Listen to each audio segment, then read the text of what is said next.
of North Carolina. Without objection, the amendment is considered as read. The gentleman is recognized for 5 minutes for his statement on the bill and his amendment. Thank you, Mr. Chairman. To circumvent responsibility and the legal rulemaking process, previous administrations had federal agencies issue guidance to serve as de facto regulations. Regulatory guidance is widely used by agencies. The guidance affects industries and taxpayers alike, but the precise extent of its use is unknown.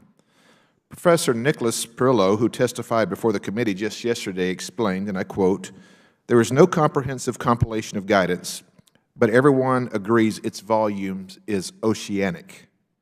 While the regulations themselves are often erroneous and harmful, the guidance documents are sporadically posted on agency websites, and the websites of component agencies and various offices, some are not posted at all. This inconsistency burdens regulated entities, and particularly small businesses who may not have the resources to hire compliance staff to seek out this information. H.R. 4809 requires transparency and accountability in the regulatory process. The public deserves to have this information. They deserve to know how the agencies administering our laws interpret those laws and regulations. H.R. 4809, with the amendment in the nature of a substitute, requires agencies to post their guidance documents online in one centralized location. Agencies create these documents and expect the guidance to be followed. The agency should therefore have no problem gathering and posting documents as the bill requires. In fact, we know that many agencies already have a list because they have provided it to us. The committee has been reviewing information about thousands of pieces of agency guidance now for several months. At the committee's request, federal agencies provided information on more than 12,800 guidance documents issued over the past decade.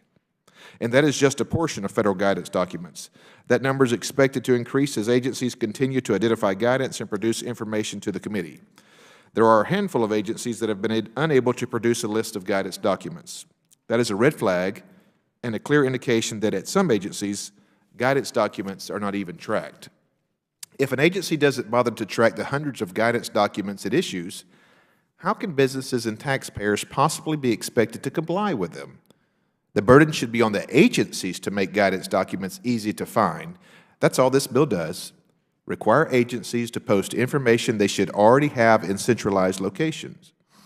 That is a simple step agencies can take that would have significant benefits.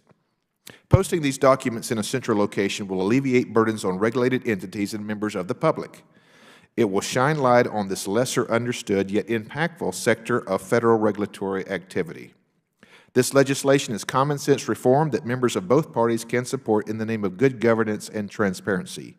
I urge my colleagues to support this bill and the amendment in the nature of a substitute. And with that, I yield back. The gentleman from North Carolina yields